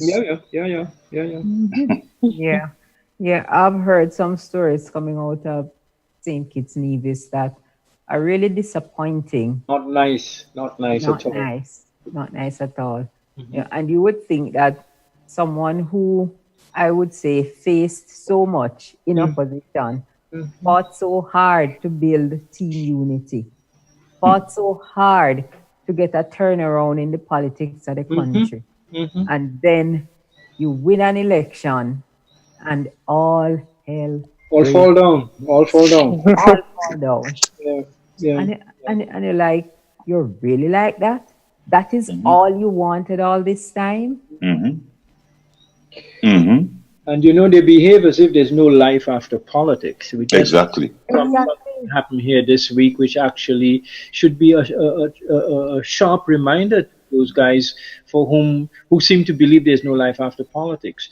As you know, our government, the leader of the Dominica Labour Party that currently forms the government, he got rid of a bunch of his incumbents as candidates for the next election, but they are still members of parliament, and in several cases they are still members of cabinet. There was a funeral service for the sister of a sitting member of cabinet. 2 of those gentlemen who were removed from the list of active candidates for the next election, but who remain in parliament and in cabinet, they went to that funeral. But guess what? Their seats had been taken and given to the newly named candidates, and they were put outside of the church to sit under a tent. Along with the regular people. They were not, but they are still members of parliament and still members of cabinet, but they were already put on the rubbish. Pushed aside. My goodness. Only thing to their credit is that they got up and walked out. Oh my goodness. But there you go. There you have it. Look at that. That is the brutal, wicked reality. The brutal reality that people are living with now. One of these guys was Minister for Education. The other is a medical doctor who was Minister for Health. And they are still substantively the occupants of these positions in the cabinet today, but they were already being treated as over the hill. Outsiders. Watch it. Oh my. Yeah. And that takes the cake. Yeah. No, that really takes a cake. You know, and you know, it's but it's that level of ruthlessness and indecency that I find outrageous. And this is why when the court system fails, when it comes to cases of a political nature, all of us need to be worried. We all need to be worried because look at what is happening in Venezuela. Nicolas Maduro is using the Supreme Court to wage war against the opposition in the country. The court. Yeah. But not the first time he's done that. No, that's what I say. He's using the court to wage war against the opposition because whatever he wants to do, he just get the Supreme Court to make a ruling. Absolutely. You know, there is no trial. There is nothing. There is no due process. But all of a sudden you hear, oh, the court has decided. You know, this has come out of the court, and it is absolutely frightening for countries that are supposed to be democratic countries. Yeah. Well, they're not, you know. I mean, none of these countries, none of our countries are really democratic countries. Absolutely. You know, they have constitutions that lay claim to that, but they do not behave so. They have violated all the procedures and processes of democracy that we would have taken for granted otherwise. They have, you know, captured and you know, occupied, you know, the public space, the public institutions, you know, as if it belongs to their political organization. Absolutely. But more and more we see it coming out, the Prime Minister of Dominica telling people, we have no obligation to help you. Absolutely. But the money you're sitting on belongs to the people. Aid which comes in, it comes for the people. So how are you going to take the money from the people and say you have no obligation to help? Nobody gave it to you for yourself. But that's Beverley, slow down. But the next chapter in that is that the same money he's taken and saying that, you know, he said to the people, I am doing this. No, I built some houses. I put you in the house. No, you put me back in the house. Yes. That's right. Yes, publicly. That is it. And publicly. No shame. Treating. None. Violation of all the constitutional arrangements for selecting a government.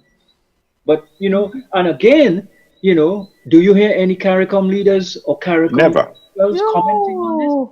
You know, we do But I was going to make the point, slow down. Yeah, we don't slow down, guys, slow down. Because Prime Minister Gaston Brown told that to the people of Barbuda last week. We don't have to help you. No. In fact, it is your responsibility because you reneged on getting insurance for your homes. That's Not our fault. We don't have to help you. I mean, where on God's planet are we headed?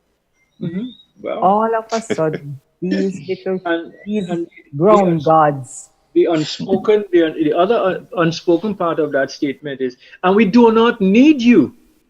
Yeah, basically don't. Government. So you can go and do what you want. Go ahead. In fact, we will dismantle the council. Yes, exactly.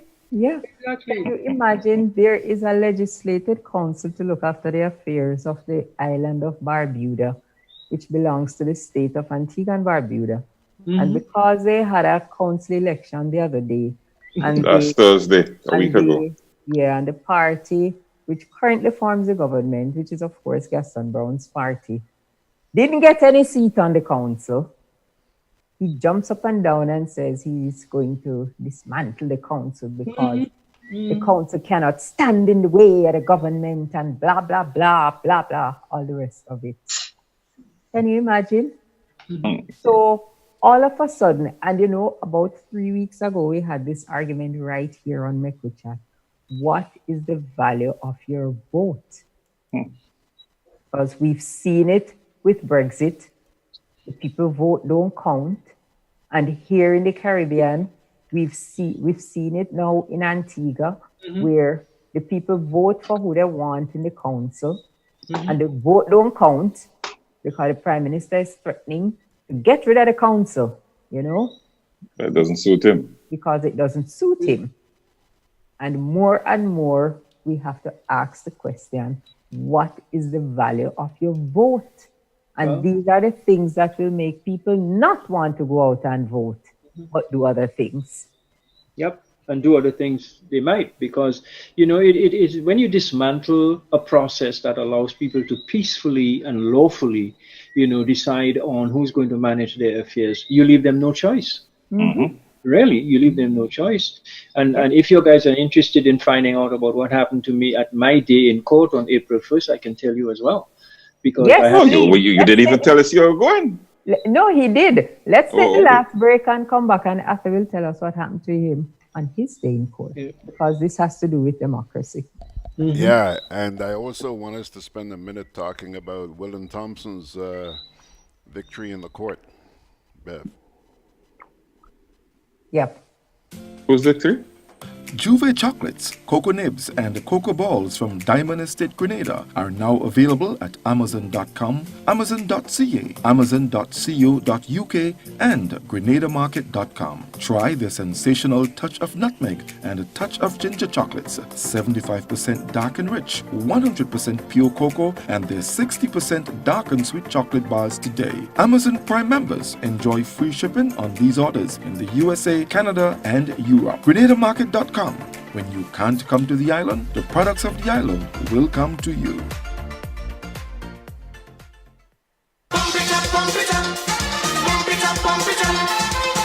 Start the stride to a healthy lifestyle at the 2019 annual Pump It Up Family Fun Walk.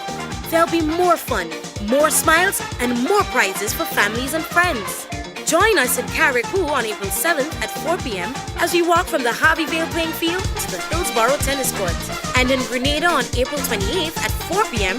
from the Montrouge playing field to the National Cricket Stadium. Packages cost $20 per person for up to 2 individuals and $15 per person for groups of 3 or more. Come out in your numbers to help us raise funds towards re-establishing the Carlton Home.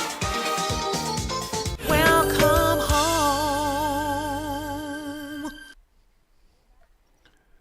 We're back, George? All right. We're back. And by the way, hold on a sec. Bev, John is asking, please, Bev, don't go down the Brexit road. Think of my blood pressure. I remember him closely. And just let me say good evening to somebody who said hi a little while ago. I think it's Tom Paris. Yeah, Tom Paris.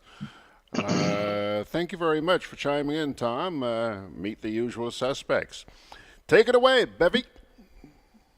Yes, Athy had a case. Athy, you'll want to brief us on the case and tell us what happened in court.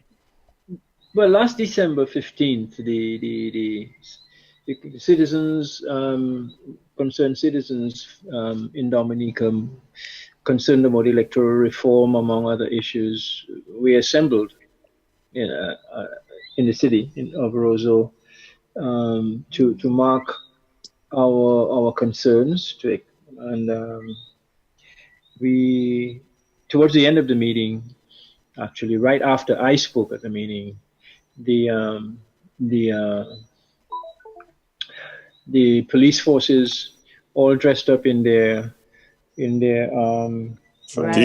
riot gear and gas gear and warfare gear, they actually launched an attack on the crowd. Several hundred people were assembled, very, very peacefully, you know, eating, drinking, listening, and they dispersed the crowd with the use of tear gas, and which was actually quite amazing. Well, disturbing and terrifying for a lot of people. There were octogenarians at the meeting, several people with their children, their infants, etc. But you know, the tear gassing was indiscriminate, and a lot of people actually were fairly seriously impacted. People were puking their guts out on the road, etc., etc., etc. So, a couple of days soon thereafter, it seemed they realized that actually this action, if left unattended, if left unfollowed up, would have made them look fairly foolish. So they actually came to my residence up here and invited me down to the police station. And the 6 armed officers, again appropriately dressed, came, and then but effectively I went to the police station and I was detained, and I was arrested and charged with inciting people to block a road. Because what had happened is the police had refused to put in place the appropriate traffic barriers that would have diverted traffic away from the meeting area. And as the crowd grew and traffic kept flowing, people were in imminent danger of being actually hit, brushed, or run over by crushed vehicles. So yes, we did say to people, look, stand in the road, or if you have a bus or vehicle close by, put it and create a barrier to keep the crowd safe, because there were children, there were elderly, and so on. So anyhow, I was arrested. And then the case came up before a magistrate who set a date for April 1st as the first PI, the first hearing. And so I went to court on Monday, which was interestingly April Fool's Day, A legal friend of mine told me, if I hadn't turned up, I would have had a perfect excuse. That's the only day of the year on which you would have an excuse. I thought it was a joke. I went to court, and, my lawyer and so on. And the magistrate asked the police prosecutor to proceed. Go ahead. We're ready. Mr. Martin is here. His lawyer is here, because they were supposed to sort of give us on the defense disclosure of what it is they were planning to say, what was the charge, so that we could have prepared. We got nothing, so we realized they were going to come to the court and ask for an adjournment, and probably do that. Dismissal. Yeah. So anyhow, they came. The magistrate asked the prosecutor, are you ready to proceed? He said, well, he's actually here to ask for an adjournment. The magistrate said, but what are all these police officers doing standing in my court behind you? Because there in the court were the deputy chief of police in full uniform, 2 assistant superintendents, 3 inspectors of police, and a sergeant. All standing behind the prosecutor. So the magistrate asked him to please explain the presence of these officers in his court. He said, these are the witnesses against Mr. Martin. And they can't proceed with the case? So the magistrate said, do you have any civilian witnesses? He said, no, Your Honor, we have no civilian witnesses. So everybody from the deputy chief of police right through to a sergeant has been hauled out to the court, as witnesses in the matter. And they are not ready to proceed since December last year. So the magistrate basically said, well, we have to set a new date, because obviously you're not ready to proceed. So eventually we ended up getting a new date of September 9th, 2019. And so that's the next time I would have to go to court. But I must say the magistrate acquitted himself very well, because he gave the standing officers, he kept them standing, and he gave them a 20-minute lecture on why it's not a good idea to waste government's time, waste government's money. Because here you are, 7 senior officers in the police high court, wasting time because you knew beforehand you were going to ask for an adjournment. Yes. So why didn't you just ask the prosecuting officer to come and ask for an adjournment? Why did you have to come here? And intimidation, my dear. Yeah. Intimidation. So it's all about intimidation. It's all about making sure that you understand. Yeah, this is the judicial system, which is supposed to operate independent of the social and political affairs of the state. Mm-hmm. We're letting you know that we have assembled a full array of senior law officers who are officers of the state, whose job it is to protect life and property of the average citizen. And they are here to make sure that your matter gets prosecuted, no matter what. So that is in fact where it is. So we will we will continue our exercise. We will get ready for September, and then we ourselves, we have our own strategy. Yeah, you should have another. Just thinking the same thing. Mm-hmm. Yeah. So that's it. But in the bigger scheme of things, everything seems to be fitting into a singular pattern of intimidation and the determination to undermine the proper and effective use of the judicial system, for the deliverance of justice in the region. But that's not what's happening. That's not what's happening. Yeah. So there you go. That's it. Long and short. Thanks, though. And that's why I said, when our votes have suddenly become worthless and the court system seems to be a joke, what is happening in our Caribbean? And but democracy at is adrift. Yeah. in Grenada, we have seen rulings against the administration in some recent cases. The former cabinet secretary sued the establishment, I will call it, sued the establishment for removing her from her post unconstitutionally, and having her moved all about with no abiding city. She won her case. The state now owes her almost $700,000 for salaries she would have lost, and also an amount of $70,000 was put in as a vindication charge. Right, so that money has to be paid.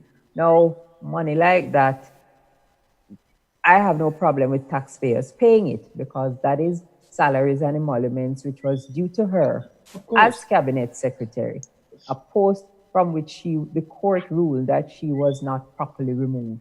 So they owe her. Owe that money. She needs to be paid. We now have the case of the commissioner of police, who was also removed from his position as commissioner of police and put to work in the parliamentary elections office.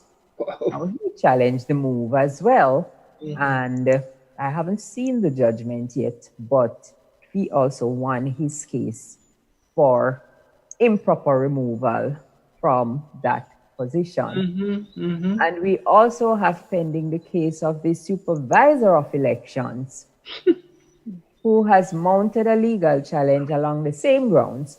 So in Grenada, we've had acting commissioner of police, acting supervisor of elections, because of these removals from positions, with these kind of moves that just don't make sense.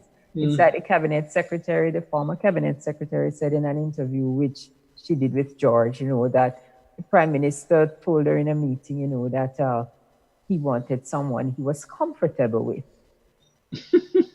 And he did not give her any grounds to say, you do this or you do that, or you're incompetent and I'm not comfortable with that. Nothing, no reason.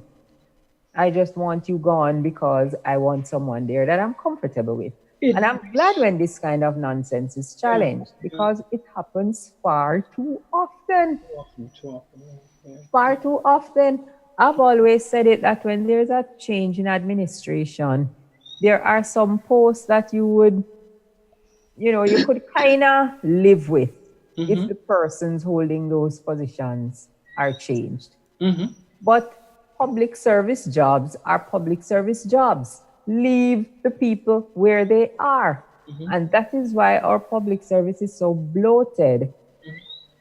Financing it has gone out of control, because over the years, it's just become a political tool where party faithfuls are given jobs, whether they're qualified or not, whether they can do the job or not, but they have to be taken care of, because they are party faithfuls. It's ridiculous. But there's more to it than that, Bev. It's a determined effort to create what I call a parallel civil service. But they don't want to bother with the existing service. It take too much time to get them to do what the directorate wants them to do. So they create a parallel civil service. They create all sorts of crazy pseudo agencies, etc. Yes, because the first thing which happens is that the Public Service Commission is watered down to a political organization. Because this is the crux of the matter. Because if the Public Service Commission refuses from making these nonsense transfers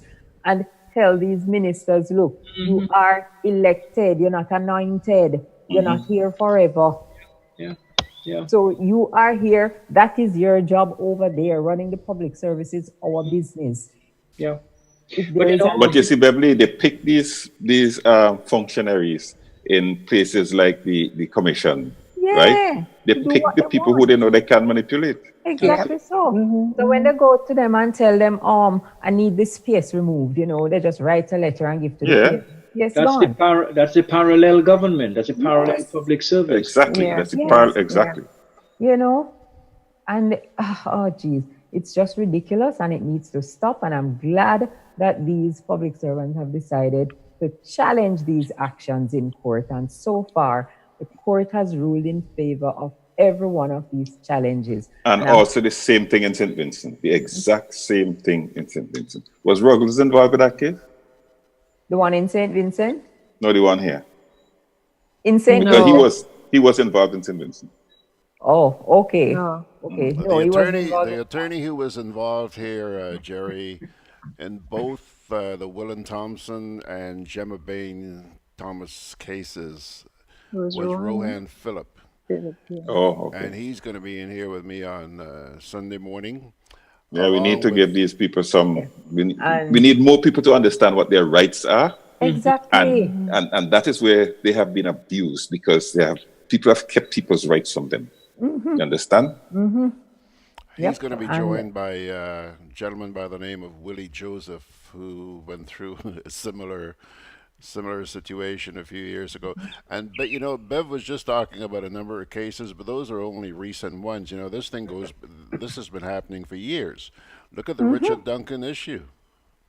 Yes, that one goes way back, and I mean, and that is why, those of you here have heard me express my total, I can't even find the word for it now, but how much I abhor political parties, because political parties, by nature of their construct, are separate and apart from the state, but they control the state. Absolutely. And that's the scary part. It's absolutely wrong. That is not supposed to happen. And if it's one thing we need to change, is how our parliaments are set up, because it's counterproductive. It has stifled development over the years. And we just cannot continue like this. We just can't. We're running out of time. We have 2 minutes exactly, I think, around it. Unless George has... well, I don't think we have time to take this on tonight, but just this week, somebody raised a very important point to me. We've been having a lot of trouble with our judicial system. The courts just haven't been performing. And over the years, in recent times, there's also been a lot of talk about Grenada becoming a one-party state. And this person raised the point to me as recently as yesterday. Whether or not the fact that the courts are not performing, whether or not that's all part of the strategy to ensure the implementation of the one-party state. If people cannot have their cases heard in court, you're essentially stifling them. What say you? Yep. And just to repeat what Afi said earlier, we're in one region, we have one court system, and it needs to work not only in Grenada, but it needs to work everywhere, or else. Already, we know that confidence in the justice system is low. People don't trust it. Yeah. You know, so if our votes don't count and the justice system doesn't work, we are in where are we? Trouble. Finally, Dennis Clark says, sadly, it has taken 5 years to get judgments in favor of these public officers, and still no payments of the claims. Yep. And that's the other point, George. You see that business of payments? That's something these courts have to fix. Yeah. Right? They have to fix it. Because the same thing in St. Vincent. There are several cases where they won against the government, but many times that's where it stops. One guy died recently, okay? And somehow, to me, if the court system cannot insist on the people being paid, justice has not been done. But see, and this goes back to the point I was trying to make the last time. Why is it you can't put a lien, for want of another word, on monies owed to the government? No, I don't think. It's just that nobody has done it to the Margaret. That's the thing. Well, and that's the thing. Then, you know, nobody has done it. Somebody should, because you wouldn't know if it can be done unless somebody tries. I agree with you. Totally agree with you. Yep. Because the next set of people I see setting themselves up to be challenged by the court is a lot of our permanent secretaries who are doing foolishness on behalf of ministers. Yep. Somebody, someday, and you see many of them think it's the minister. They think they can blame the minister. But when they understand what administrative control means, the only how they're going to get to understand that is to take them to court. Yep. But we must wrap this up. Thank you again, George, for allowing us the liberty of 60 seconds. And to all those who have joined us this evening on this edition of Mek We Chat, it's been a pleasure having you. And thanks. Join us again next week, Thursday, God willing, for another edition of Mek We Chat with the usual suspects. So long, y'all.